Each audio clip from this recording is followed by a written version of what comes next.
जय हिंद दोस्तों। फिर से एक बार आप लोगों को स्वागत है जीपीएससी विद अमन की क्लास में। यह class semester 3 core paper 6 political science वाले स्टूडेंट के लिए हेल्पफुल रहेगा। आई होप यह क्लास आप लोगों को बहुत अच्छा लगेगा।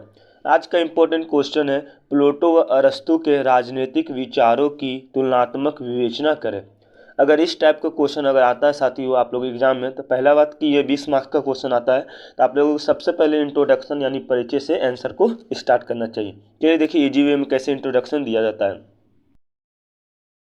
प्लेटो अपने राज्य को आदर्श राज्य के रूप में परिभाषित किया है। मतलब प्लेटो जो है अपने राज्य को आदर्श राज्य के रूप में क्या किए हैं, परिभाषित किए हैं। अर्थात ऐसा राज्य जहां न्याय व्यवस्था हो, क्या होना चाहिए, न्याय व्यवस्था होना चाहिए, और वहां के शासकों में विवेक, मतलब जो शासक हो वो समझदार होना चाहिए, विवेक होना चाहिए और साहस होना चाहिए, और तृष्णा का भाव विद्यमान हो। मतलब तृष्णा का जो भाव होता है वो विद्यमान उसके अंदर होना चाहिए। लड़ाई का विद्यमान भाव जो होता है वो, यानी देश को राज्य को चलाने का भाव जो होता है वो उसके अंदर विद्यमान होना चाहिए। ठीक है, आगे देखिए।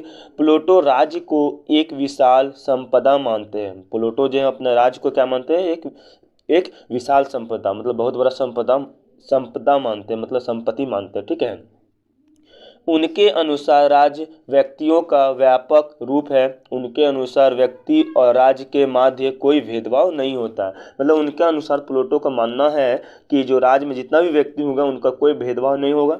ठीक है, भेदभाव नहीं होगा, और उनके अंदर जितने भी व्यक्ति हैं सब एक व्यापक रूप है। ठीक है, ये प्लेटो का था। अब देखिए अरस्तु का। जबकि अरस्तु का विचार था कि राज्य के मानव शरीर की भांति अपने भाग होते हैं। मतलब राज्य का जो मानव होते हैं, व्यक्ति होते हैं, वो अपने शरीर के भांति एक भाग होते हैं। अर्थात व्यक्ति होते हैं। वह तर्क देता है कि जैसे शरीर में अलग उसके अंगों का कोई जीवन नहीं है। जैसे मान लीजिए आपका शरीर से कोई अंग अलग हो जाता है तो उसका कोई जीवन नहीं होता है। उसी तरह से उसी प्रकार से राज्य से अलग व्यक्ति का कोई महत्व नहीं होता है। ठीक है, राज्य से अगर मान लीजिए कोई व्यक्ति अलग है उसका कोई महत्व नहीं होता है। अरस्तु का कहना है कि राज्य एक इकाई है, जबकि प्लेटो ने राज्य को एक इकाई कहा है। ठीक है, अरस्तु का कहना इकाई नहीं है, लेकिन प्लेटो कहना इकाई है। ठीक है, इस बात। अब देखिए प्लेटो के राजनीतिक विचारों को निम्न आधारों पर विभक्त किया जा है, जो इस प्रकार है। मतलब प्लेटो के अनुसार जो राज्य को विभक्त किया गया वो इस प्रकार है। पहला इनका पॉइंट, राज्य को प्लेटो के अनुसार, राज्य के जो प्लेटो के अनुसार क्या था, प्लेटो ने अपनी प्रसिद्ध एवं विख्यात पुस्तक द पब्लिक में अपने राज्य को संबंधी विचार को परिभाषित किया है। अपने राज्य के संबंधी विचार को क्या किया है, परिभाषित किया है। और प्लेटो अपने राज्य को आदर्श राज्य के रूप में परिभाषित किया है। मतलब द पब्लिक उनका एक बुक है, इसको ऑब्जेक्टिव में भी याद रखिएगा कि द पब्लिक ऑब्जेक्टिव में अभी आता है। ठीक है, और इसी बुक में उन्होंने परिभाषित किया है कि अपने राज्य को आदर्श राज्य के रूप में। ठीक है, अर्थात ऐसा राज्य जहां न्याय व्यवस्था हो और वहां शासक के रूप में विवेक, साहस, तृष्णा का भाव विद्यमान हो। ये चीज़ हम आपको पहले भी बता चुके हैं, ये भाव होना चाहिए राज्य के। ये प्लेटो के अनुसार है। ठीक है, आगे देखिए नेक्स्ट। प्लेटो राज्य को एक विशाल संपदा मानते हैं। उनके अनुसार राज्य व्यक्तियों का व्यापक है। उनके अनुसार व्यक्ति और राज्य मध्य कोई भेदभाव नहीं होता है। ये चीज़ हम आपको पहले समझा चुके हैं परिचय में। ठीक है, ये प्लेटो का मानना है। प्लेटो राज्य को एक मानवीय संस्था मानते हैं। क्या मानते हैं, मानवीय संस्था मानते हैं। अब प्लेटो अपने आदर्श राज्य हेतु एक आदर्श राज्य की बात करते हैं। ठीक है, मतलब एक आदर्श राज्य हेतु एक आदर्श राजा की बात करते हैं, जिसमें विवेक, साहस और तृष्णा तीनों विद्यमान होना चाहिए। मतलब उसमें शक्ति भी होना चाहिए, साहस भी होनी चाहिए, सब संभालने की शक्ति भी होनी चाहिए। ये तीनों बात होगा तो उसी राजा की बात को आदर्श मानते हैं। ठीक है, इनका दूसरा पॉइंट है प्लेटो के राजा संबंधी विचार। राजा से क्या संबंधित विचार था, प्लेटो दार्शनिक एवं गुणवान राजा को ही राजा ही की संज्ञा देता है। मतलब जिसके अंदर मतलब गुण हो उसी को वो राजा की संज्ञा देता है। और उनके अनुसार वही राज उत्तम है जिसमें विवेक, साहस, तृष्णा का भाव हो। तो वही राज उत्तम होगा जिसके राजा के अंदर में ये तीनों बात हो, विवेक, साहस और तृष्णा का भाव। ठीक है, और वह एक कुशल योद्धा होना चाहिए। मतलब एक कुशल योद्धा होना चाहिए और ज्ञान का भंडार भी उनके अंदर होना चाहिए। मतलब कोई भी क्वेश्चन का आंसर या कोई स्थिति में अपने राज्य को संभाल सके, तभी वह प्लेटो के अनुसार वह राजा के संज्ञा में दिया जाएगा। प्लेटो के अनुसार राजा को किसी भी संबंध में यह पूर्ण अधिकार होना चाहिए कि वह अपने आदर्शों को पूर्ण पालन कर सके, मतलब अपने जितने भी आदर्श होंगे उनको पूरा पालन करेगा।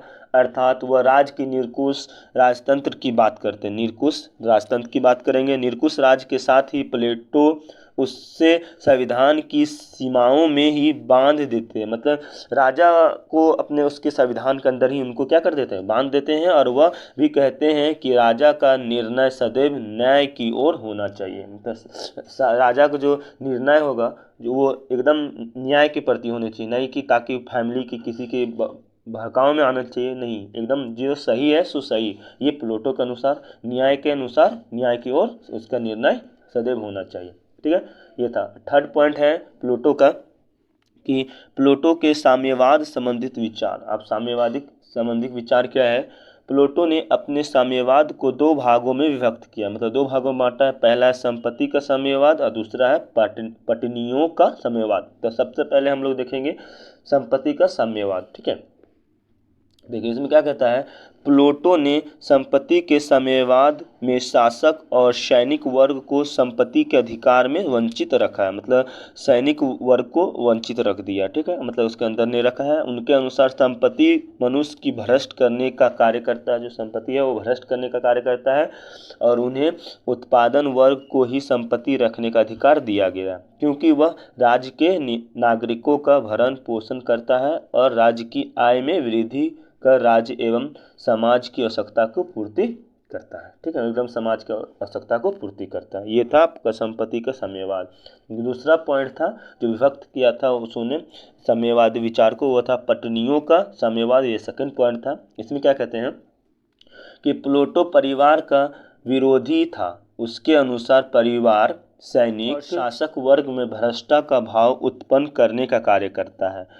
जो सैनिक और परिवार जो होता है वो शासक के वर्ग में भ्रष्टा का मतलब भ्रष्ट करने के वो भाव को उत्पन्न करता है, इसलिए वो परिवार के खिलाफ था। परिवार के कारण व्यक्ति के अंदर स्वार्थ एवं अहम का भाव प्रकट हो जाता है। हाँ, मतलब जैसे कि मान लिया अभी भी परिवार के प्रति जब कोई शासक झुक जाता है तो वो शासक न्याय के प्रति नहीं, वो परिवार के प्रति झुक जाता है। इस चीज़ से वो नफरत करते थे प्लेटो। ठीक है, तो उसने इन दोनों वर्गों के लिए संयुक्त परिवार का सुझाव दिया है। ठीक है,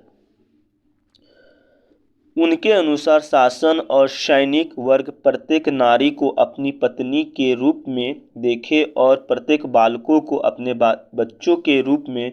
उसने इस कथन के कई आलोचक हैं। प्लेटो के अनुसार शासक और सैनिक वर्गों का विवाह राज्य नियंत्रण में सिर्फ देख पाएंगे कि उनके पुत्र कौन है, केवल पुत्र को ही देख पाएंगे वो प्लेटो के अनुसार, पत्नी बच्चे को नहीं देख पाएंगे। फोर्थ पॉइंट है प्लेटो के शिक्षा सिद्धांत पर संबंधी विचार। अब प्लेटो के शिक्षा संबंधी विचार क्या था देखिए इनके। प्लेटो ने अपने राजनीतिक विचारों में शिक्षा को भी सम्मिलित किया, मतलब वो राजनीतिक विचार में शिक्षा को भी क्या किया, सम्मिलित किया है। उनके अनुसार शिक्षा दार्शनिक शिक्षा होनी चाहिए, मतलब एकदम अच्छे से शिक्षा होनी चाहिए, अर्थात जो व्यक्ति शिक्षा के प्रति जिज्ञासा होता है उन्हीं के प्रति शिक्षा होनी चाहिए, उसी को शिक्षा दिया जाना चाहिए। उसके पास आंतरिक अनुशासन के साथ साथ सद्गुणी व्यक्ति ही शिक्षित हो सकता है, मतलब जिसके पास अनुशासन हो, जो शिक्षा मतलब ज्ञान करना चाहता है, ज्ञान लेना चाहता है, उन्हीं के पास वो शिक्षित हो सकता है। ये प्लेटो के अनुसार है। ठीक है, प्लेटो शिक्षा के क्षेत्र को राज्य के नियंत्रण में रखते हैं। किसमें? राज्य को नियंत्रण में रखते हैं। राज्य अर्थात राजा उनके शिक्षा अनुसार व्यवस्था करना और उसका क्रियान्वयन करवाना राज्य का कार्य होगा, मतलब शिक्षा के प्रति जो भी होगा सब कौन करेगा? राज्य करेगा या राजा करेगा। ठीक है, और वह समानता के सिद्धांतों पर बल देते हैं। किस पे? समानता के सिद्धांत पर बल देते हैं। कहते हैं कि स्त्री हो या पुरुष कोई भी हो, समान रूप से शिक्षा प्रदान करवाना, मतलब स्त्री हो या पुरुष सभी को समान रूप से शिक्षा प्रदान करवाना है। राज्य का कार्य वह शिक्षा को एक सामाजिक प्रक्रिया मानते हैं, मतलब शिक्षा को एक सामाजिक प्रक्रिया मानते हैं। प्लेटो शिक्षा की संरचना का निर्माण दो आधार पर करते हैं। पहला है प्राथमिक शिक्षा, दूसरा उच्च शिक्षा। प्राथमिक शिक्षा वह जन्म से 20 वर्ष तक की आयु को प्रदान करते हैं। जिसमें वह व्यायाम और संगीत का अधिक बल देते हैं। वहीं उच्च शिक्षा के अंतर्गत उनके अनुसार जो होता है वह 20 साल से 35 वर्ष को मानते हैं। और इस शिक्षा का आदेश शासक का वर्ग का निर्माण करना, मतलब वो अपने पैरों पर खड़ा होने वाला, ठीक है। इस शिक्षा में छात्रों को व्यक्ति का निर्माण किया जाता है और उनमें विवेक, साहस एवं एक योद्धा के गुणों का विकास किया जाता है। उनके अंदर योद्धा के गुणों का क्या किया जाता है? विकास किया जाता है। राजनीतिक विचार, अरस्तु ने सबसे पहले आज्ञात्मक पद्धति यानी इंडिकेटिव मेथड का प्रयोग किया है। उसके बाद कई प्रयोग किए, जैसे विश्लेषणात्मक पद्धति के साथ साथ प्रयोक्षणात्मक पद्धति और साथ में तुलनात्मक पद्धति का भी प्रयोग किया है, जो यथार्थता और व्यवहारिकता पर बल देती है। अरस्तु के द्वारा ही प्रयोग में लाया गया था। मतलब इतना सारा जो तुलनात्मक विचार ये सब किसके अंदर से लाया गया है? कौन लाया है? सब अरस्तु ही लाए हैं। प्रथम अरस्तु द्वारा ही राजनीति के प्रति वैज्ञानिक दृष्टिकोण अपनाया गया। अरस्तु ने अपने महान ग्रंथ पॉलिटिक्स में सर्वप्रथम पर्यवेक्षक तुलनात्मक पद्धति का सहारा लिया। मतलब सबसे पहले वो अपना ही जो उसका ग्रंथ था, महाग्रंथ पॉलिटिक्स, उसी में वो तुलनात्मक पद्धति का सहारा लिया था। साथ ही अरस्तु ने 158 देशों के संविधानों का अध्ययन भी किया। बाप रे बाप, मतलब 158 देशों का पूरा संविधान को क्या किए? अध्ययन किए हैं। याद रखिएगा, ऑब्जेक्टिव में आ सकता है। अरे देखिए, अरस्तु एक ग्रीक दार्शनिक थे और साथ ही साथ अरस्तु प्लेटो के सबसे प्रिय शिष्य थे। मतलब अरस्तु जो है किसका शिष्य थे? प्लेटो का। याद रखिएगा, ये पॉइंट याद रखना है कि अरस्तु और प्लेटो का राजनीतिक विचार कर रहे हैं तो अरस्तु का ही प्लेटो के सबसे प्रिय शिष्य थे। राजनीतिक विज्ञान को स्वतंत्र विज्ञान के रूप में देना अरस्तु का महत्वपूर्ण देन है। प्लेटो के अनुसार राजनीतिक एवं महत्वपूर्ण देन है। प्लेटो के अनुसार राजनीतिक और नीति शास्त्र मिश्रित है। क्या है? मिश्रित है। और अरस्तु ने राजनीतिक को नीति शास्त्र से अलग किया है और राजनीतिक विज्ञान की क्या किया है? शुरुआत किया है। ठीक है, याद रखिएगा। आगे देखिए नेक्स्ट। अरस्तु ने सबसे पहले राज्य के संपूर्ण सिद्धांत का व्यापक रूप में अध्ययन किया है। राज्य की उत्पत्ति और विकास के सिद्धांत से लेकर उसके स्वरूप, संविधान, नागरिकता, कानून तथा क्रांति आदि सभी महत्वपूर्ण विषय पर विवेचना किया है। इसका स्पष्ट विवरण प्लेटो में भी नहीं मिलता है। इसका विस्तार नहीं मिलता है स्पष्ट। ठीक है। अरस्तु ने सर्वप्रथम शासन व्यवस्था के 3 अंगों नीति निर्धारण, प्रशासकीय और न्यायिक का निरूपण किया। कानून की सर्वोच्चता तथा संवैधानिक शासन में विश्वास के कारण उसे समझाना संविधानवाद का जनक कहा जाता है। मतलब अरस्तु को संविधानवाद का भी जनक माना जाता है। ये बात याद रखिएगा। ठीक है। अरस्तु कानून की सुरक्षितता में विश्वास करते हैं। प्लेटो के अनुसार सर्वाधिक विवेक संपन्न व्यक्ति के द्वारा शासन के स्थान पर उन नियमों और कानूनों की संस्था में विश्वास किया जाता है। ठीक है, ये सब तुलनात्मक है। ठीक है, आगे याद रखिएगा। अरस्तु ने वैज्ञानिक सूझबूझ के द्वारा मध्य मार्ग का प्रतिपादन किया। इसी कारण समस्याओं और यथावादी तथा व्यवहारिक रूप में विचार किया जाता है। ये सब तुलनात्मक है। ठीक है। अब देखिए नेक्स्ट। अरस्तु ने राज्य में न्याय और शिक्षा को पर्याप्त महत्व दिया है। प्लेटो भी दिए थे और ये अरस्तु भी दिए। किसी सुसंस्कृत समाज के लिए न्याय सर्वाधिक महत्वपूर्ण होता है। राज्य के नागरिकों में संविधान और राज्य के प्रति निष्ठा उत्पन्न करने में शिक्षा का महत्वपूर्ण योगदान होता है। मतलब शिक्षा का भी महत्वपूर्ण योगदान होता है। ठीक है।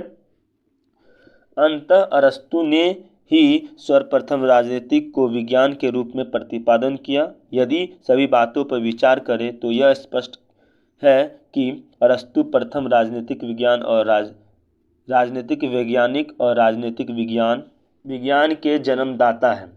वैज्ञानिक पद्धति का प्रयोग जो आज भी प्रासंगिक है। अरस्तु ने जिन विषयों पर विचार किया था, अपने सिद्धांत दिए, वह आज भी उतने ही उपयोगी है जितने अरस्तु के समय में थे। मतलब सबसे ज़्यादा इम्पोर्टेंट यहाँ पर प्लेटो से ज़्यादा इम्पोर्टेंट अरस्तु का ही माना जाता है। जो उस समय भी उपयोगी था वो आज भी उपयोगी माना जाता है। ठीक है, ये था तुलनात्मक। अब हम इसमें थोड़ा सा निष्कर्ष को देख लेते हैं। हालांकि प्लेटो तथा अरस्तु का राजनीतिक चिंतन के क्षेत्र में अतुलनीय योगदान है, मतलब अतुलनीय योगदान है। दोनों के विचारों में पाया जाना वाला अंतर उनकी मौलिक प्रवृत्तियों के अंतर के कारण है। कुछ जगह दोनों विचारक एक मत है, मतलब एक समान है। ठीक है, इस तरह से आप लोग इसका कंक्लूजन आप लोग लिख सकते हैं। चलिए अब हम आप लोगों को बताते हैं कि अगर इतना बड़ा क्वेश्चन आया है, ठीक है, 20 मार्क्स का है, तो आप इस 20 मार्क्स का जितना नोट्स हम बताएं इतना तो याद तो किया नहीं जा सकता है। ठीक है, तो इसको सब एग्जाम में कैसे लिखना चाहिए ताकि कि आपको अच्छे से अच्छा मार्क्स मिले, थोड़ा कॉन्सेप्ट को क्लियर करके। सबसे पहले देखिए आप लोग क्या करिएगा, ये ट्रिक है। ठीक है, एग्जाम में, सेमेस्टर एग्जाम में याद करके नहीं जाया जा सकता है। ये देखिए क्या कीजिएगा, सबसे पहले परिचय को थोड़ा सा पढ़ लीजिए, पूरा परिचय एकदम क्लियर रखिएगा। ठीक है, उसके बाद ये प्लेटो के विचार थोड़ा एक बार पढ़ लीजिएगा, ये बुक का नाम केवल, और उसके बाद उनके खुद से भी इनके अंदर भी लिख सकते हैं। ठीक है, फिर शिक्षा के संबंधी विचार तो आप लोग याद रख सकते हैं, मतलब राज्य के संबंधी विचार, इससे याद रख सकते हैं कि राजा के बारे में ही बात किया गया हो, तो ये आप खुद से भी लिख सकते हैं। ठीक है, तो इसलिए बस पॉइंट को याद रखना एग्जाम के लिए मेन है, एग्जाम में पॉइंट को लिखना। ठीक है, पॉइंट को याद रखिए, उसके बाद ये पॉइंट याद कर लीजिए, फिर ये पॉइंट को याद करना है। ठीक है, पॉइंट को याद करने के बाद आप लोग एग्जाम में चले जाइए। देखिए आप लोगों को एक एक सब पॉइंट को खाली याद कीजिए, और उसके बाद एक बार खाली पढ़ लीजिए मेरा नोट्स। ठीक है, और उसके बाद एग्जाम में जाइए, देखिए आप लोगों को किस तरह से एग्जाम में लिखाता, मतलब सेमेस्टर एग्जाम में उतना याद नहीं किया जाता है, समझा जाता है जो हम समझाने की कोशिश किए। ठीक है, फिर मिलेंगे नेक्स्ट क्वेश्चन लेकर, नेक्स्ट क्लास लेकर, तब तक के लिए बाय बाय, टेक केयर।